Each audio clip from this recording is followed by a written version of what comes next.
Now, it's a great honor for me to be here, you know? And I've been speaking every day since I've arrived in Argentina, in different cities, Misiones, several nights ago, last night in Rosario. And I've been getting back to the hotel very late. So I've only had a chance to get a few hours sleep every night. But every time I come to a different place, I get re-energized. So I can feel the energy starting to come back. But I feel badly for mis compañeros y compañeras that have been coming with me to all my talks. They've had to suffer through, you know, the same talks, the same jokes, the same story. And they've heard them so many times that I think that, you know, I can go and sit in the audience, they could come up and give them a talk. All you need is just to take that poster of me, put it here. Well, I'm going to try to talk for about an hour, más o menos. I might go a little bit over because normally I'm very long-winded, unfortunately. But when I'm being translated, I really only get a chance to say half of what I normally would say. Because 1 hour is really a half an hour for me. And I normally speak for several hours. It's hard to stop myself. And then to be translated, I'd be like Fidel. You know, you'd be listening to 7 hours, which is torture for anyone. So, I'm going to try very hard to stop at about an hour. But it's also a good excuse when you're prevented from speaking too long, because then you can say, when people say, well, you didn't explain this very well, I'll say, well, I wasn't given the time. Well, soy canadiense. I came to Estados Unidos in 1985, in las entrañas de la bestia, no? Now, normally, professors from the United States who get in trouble in their universities end up going north to Canada. But I was fired from my university in Canada in 1985 for my political teachings. And I was rescued by an American professor called Henry Giroux, and who was fired from his university. And he ended up at a conservative university in Ohio called Miami University de Ohio. He didn't tell me it was a conservative university. He said, you have to come, Peter, and leave Canada and come and work with me. It's a wonderful university, very progressive. So, and he said, I'm going crazy here because I need someone that thinks like me, so please come and take a position here. So I thought, is this really a progressive university? When I started my classes and I mentioned Marx, right, some of the students literally bowed their head and made the sign. And some students who actually were enjoying my classes felt uncomfortable because they realized that they shouldn't be, because their parents wouldn't approve of some of my ideas. So some of those students asked if they could bring their priests into my class. And afterwards, the priest said to the students, we assure you, he's not the Antichrist. Relax and enjoy the class. Yeah. So I came I came to the United States in 1985. And the first, this is just a little bit of a background. And within the first several years, I received a telephone call from a principal of a school in Chicago. He said, Professor McLaren, my name is Marvin Garcia. I'm a principal of a school called Dr. Pedro Bizucampos Puerto Rican High School in Chicago. We enjoy your work very much, and we'd like to invite you to Chicago to visit our school and to support us. We can't afford a hotel. We can afford an airplane ticket. Perhaps you could stay with some of our teachers, and they're home. I said, well, tell me a little bit about your school. He said, well, we're an alternative school. We're not a public school. But we couldn't do what we want to do in the public schools. Because in the public schools, critical pedagogy is domesticated. And we want to do what we think is authentic critical pedagogy. Almost all of the students in our school are from gangs. And some of the parents of our students are political prisoners in U.S. prisons. Some are serving 2 to 3 life terms in prison. But our school, basically takes no sectarian position, right, about, Puerto Rico and the relationship between Puerto Rico and Estados Unidos. Yeah. We're very interested in critical pedagogy and your work. I said, okay, I'll come and visit. As a matter of fact, Marvin said, we won the award as the best alternative school in the United States, and we were told we could accept the award at the White House. But our award was not given to us in the White House. Instead, we had a visit from 100 FBI agents with sawed-off shotguns who smashed the school up, causing $40,000 worth of damage, who said that this is a school for terrorism. Now, remember, this was in the 1980s, when I first came to Estados Unidos. Well, he said, well, we'd like you to help defend our school. And he invited me to attend the graduation ceremony. And the young woman, about 17 years old, was giving the graduation speech in Spanish. And another young woman who just graduated from the high school was my translator. And the speech was incredible. This young woman talked about the theories of Paulo Freire. She talked about how Paulo Freire's theories has impacted her life. She talked about the relationship, the historical relationship between Puerto Rico and Estados Unidos. She was critical of the sterilization rate of Puerto Rican women and how they were used in some experiments in the United States. Anyway, at the end of this marvelous speech, I asked the translator if I could make her a proposition. She wanted to become a teacher. And I said, look, Lourdes, I said, you want to be a teacher, come and do your bachelor's degree at my university, and I will arrange for all the costs to be paid by the university. In addition, come and do your master's degree with me and Henry Giroux, and I will arrange the university to pay. And then come and do your PhD with us and get your PhD and all your education free working with us. Perhaps I sounded like a patronizing white man. It's quite possible. But she turned to me and she said, thank you, Peter. My answer is no. And she said, I respect your work. I respect the work of Giroux and critical pedagogy. But I said, may I ask you to tell me the reason no? And she said, the reason I'm saying no is I grew up in my community, my Puerto Rican community in Chicago. My community taught me, informed me. I'm going to give to them all the years I have left and return that to my community. Now, the community was under siege. When I was there, one of the leaders of the Puerto Rican community was walking a young girl, the daughter of his neighbor. She was about 6 years old, back from a marcha, and a police car came, and 2 white policemen got out of the car, approached them. One of them pulled their gun out, put it at the head of the young girl, and said, you're going to grow up to be a prostitute, just like all Puerto Rican women. And then the policemen took Jose, and they opened and closed the police car door many times on his ribs. Well, at this school, it was incredible. I learned a great deal about critical pedagogy. I'll try to explain it in simple terms, but not simplistic terms.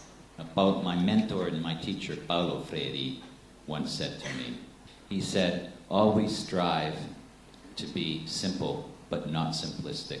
He said to be simplistic is to assume that the people you're dialoguing with don't have the capacity to understand the complexity of what you're saying.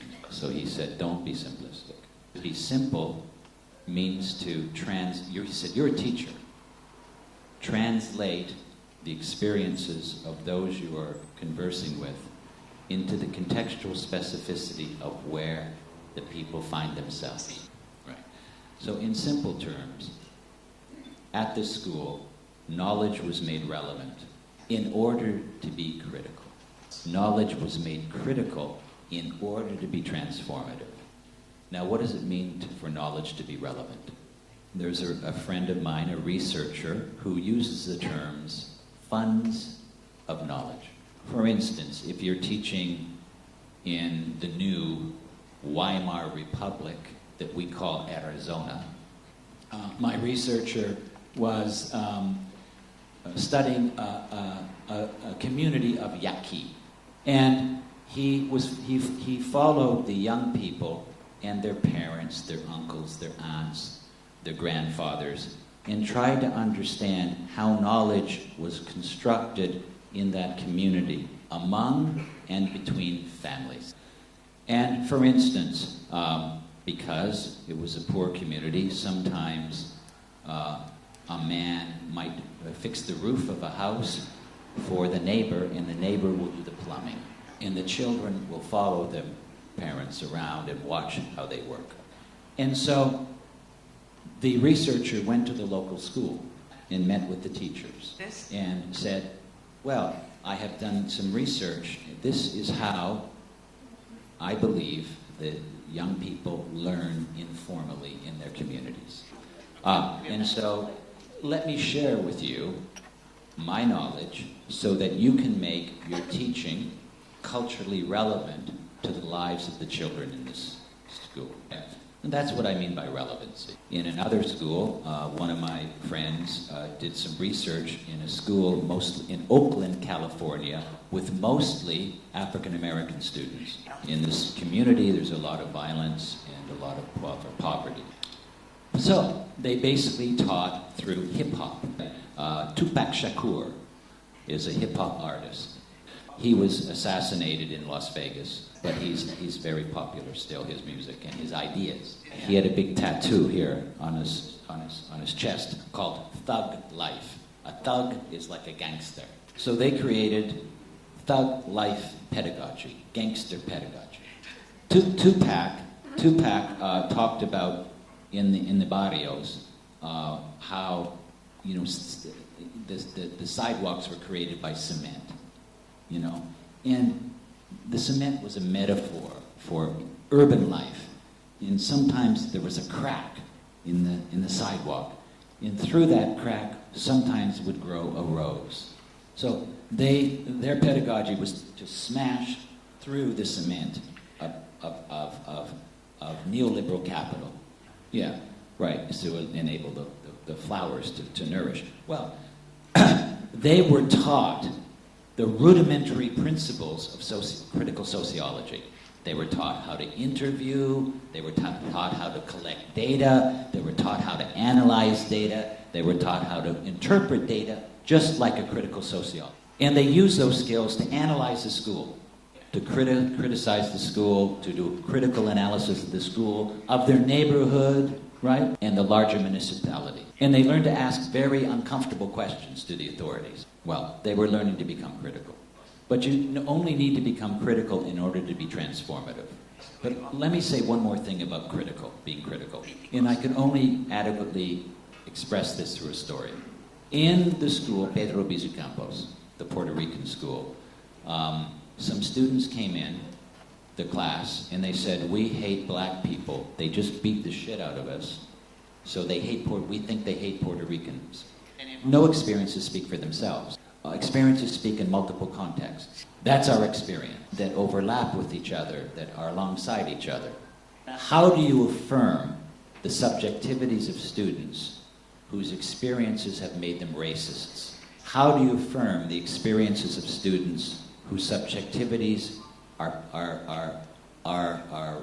not only racist, but they're patriarchal and they're sexist? How do you critique the voices of students without taking their voices away? Because to be voiceless is to be powerless. This is the art of critical pedagogy. So when the students came into the classroom, the teacher said, well, how many other students feel the same way as you? How many have had different experiences? Have you in your lives had different relationships with African Americans? What have they been? And esas relaciones. the teacher brilliantly moved the discussion into the history of Puerto Rico. Historically, a mixture of Spanish, Taino-Indian, and African. Here, the voices of the students that were racist were challenged, but the students' voices were not taken away from them.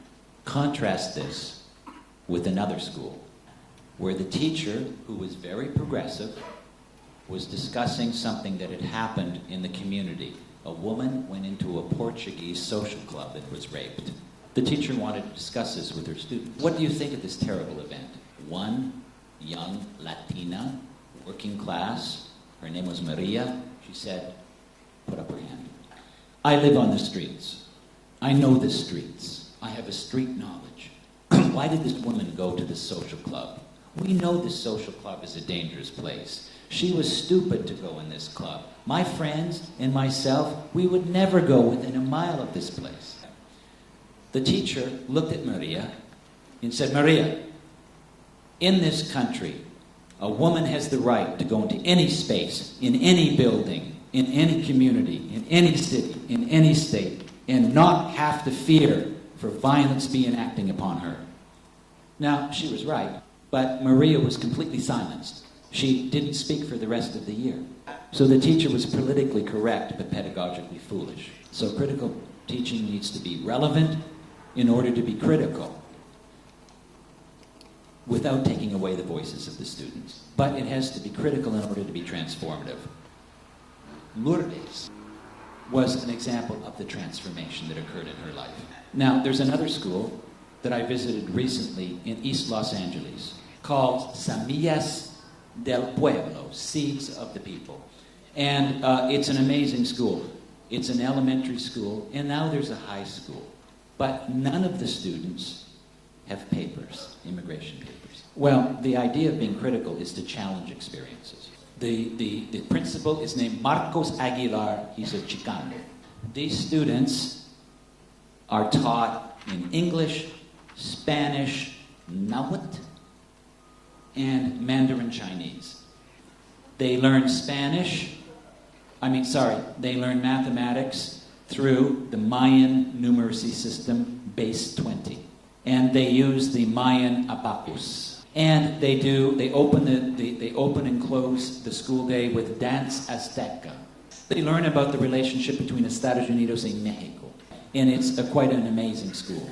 Well, I invited the principal to come to UCLA with some of the students and some of the teachers to talk about his school.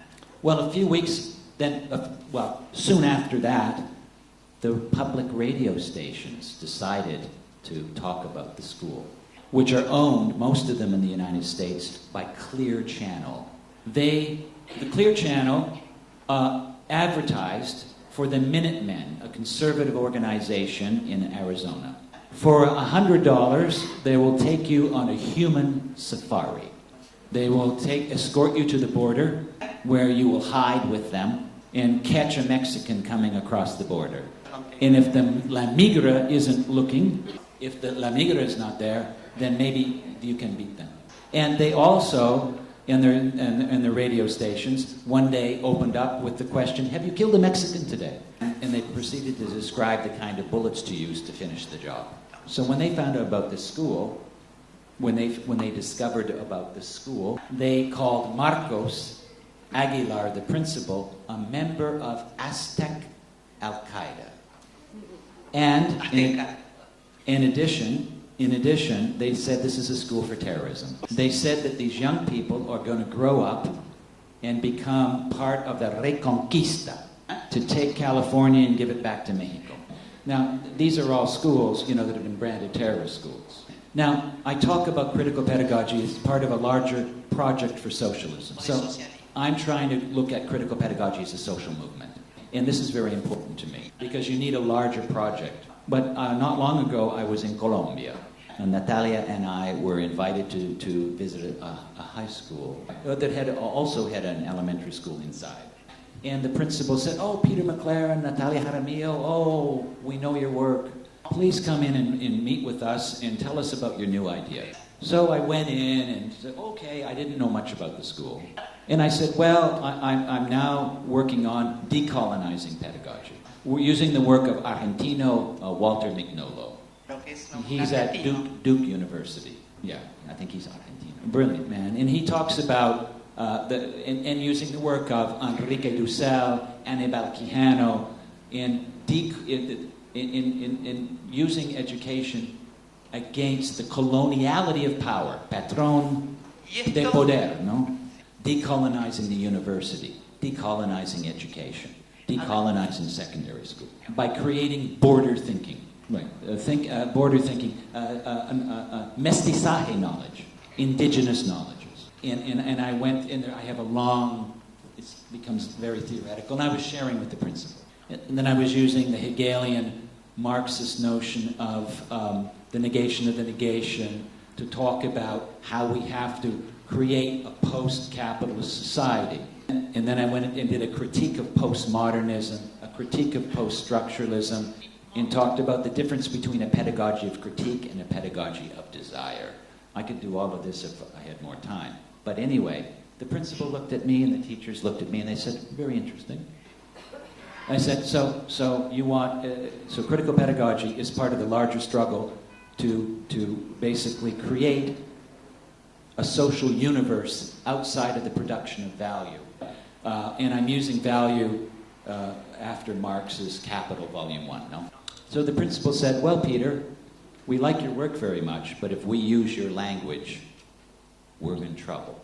Let me show you what happened in our neighborhood a few years ago. We have some photographs to show you. They proceeded to show me the photographs, bodies on the ground, asking to stop this violence.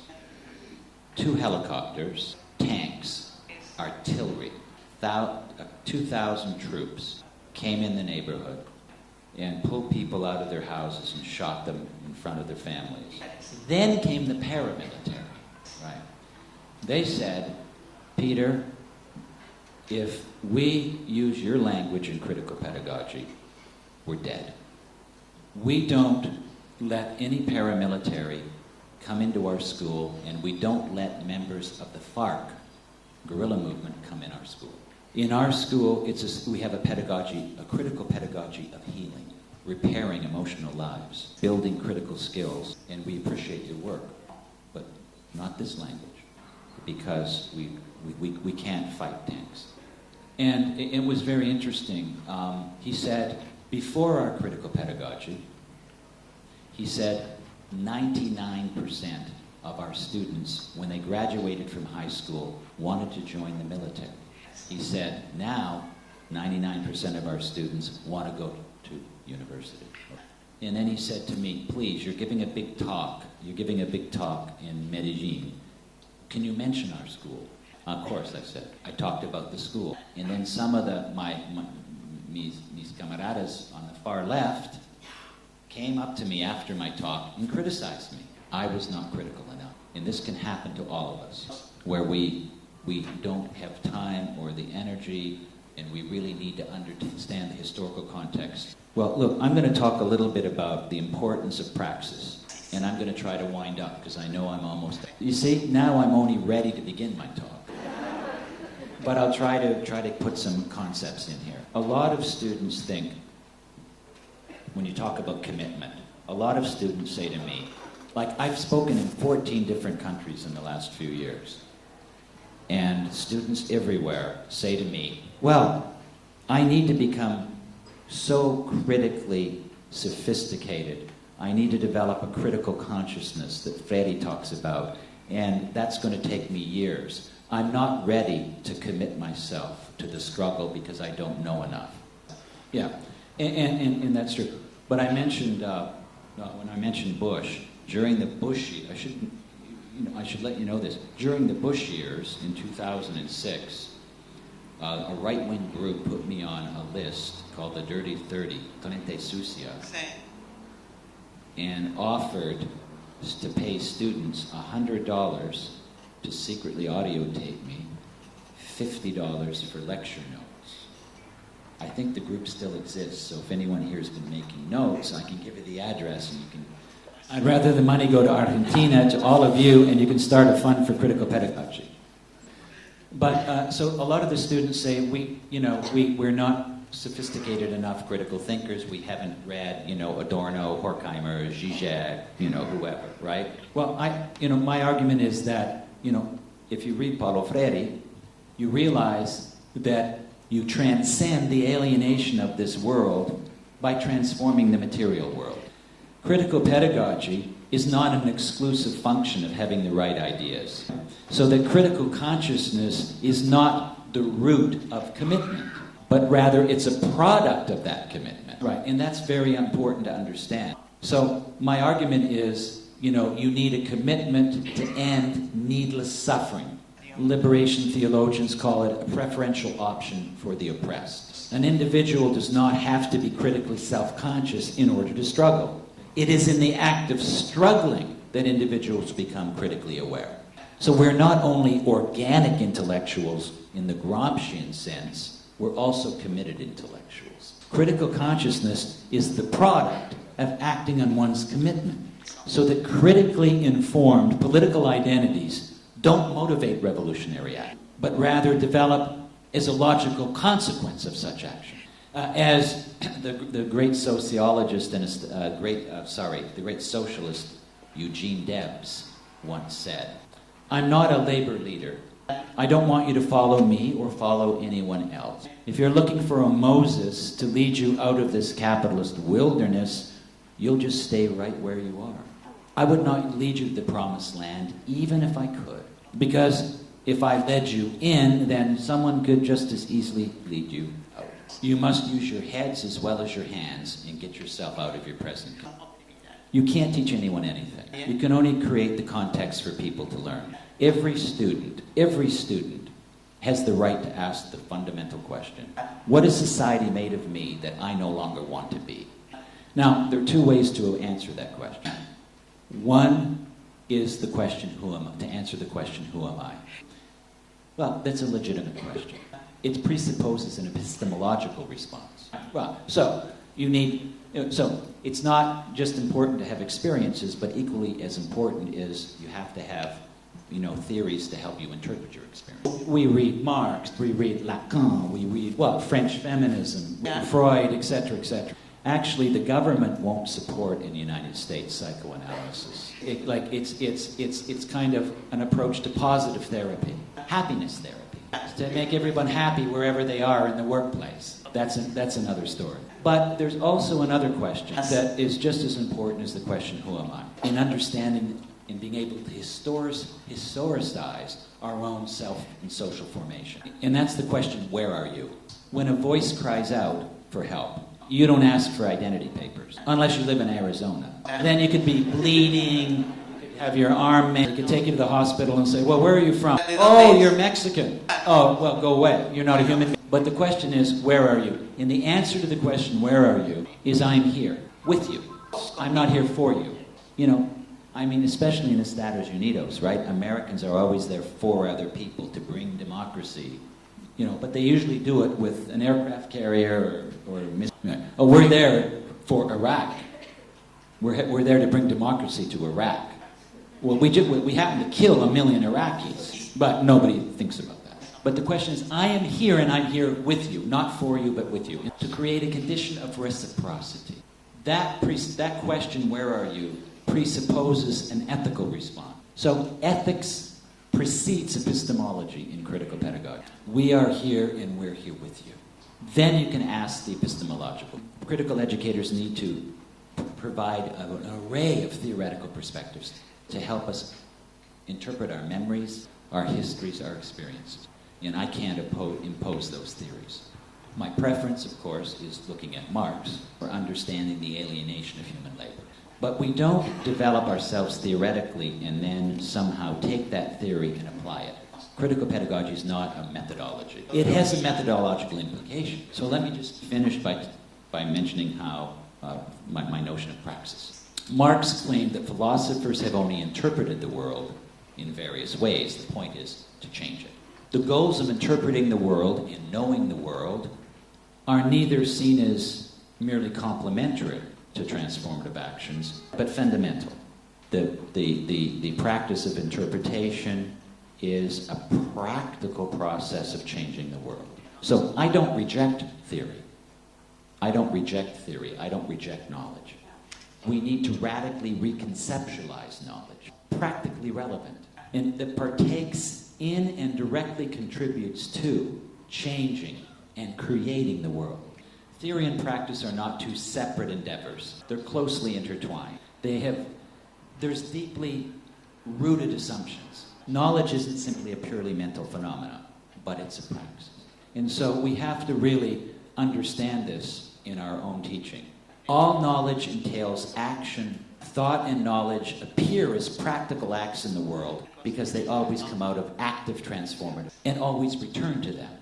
Theory is practical. There's nothing more theoretical than a good practice. The word itself is a deed. Bell Hooks says this, and I'm going to conclude. She said that theory comes from pain. I came to theory because I was hurting, because I was in pain.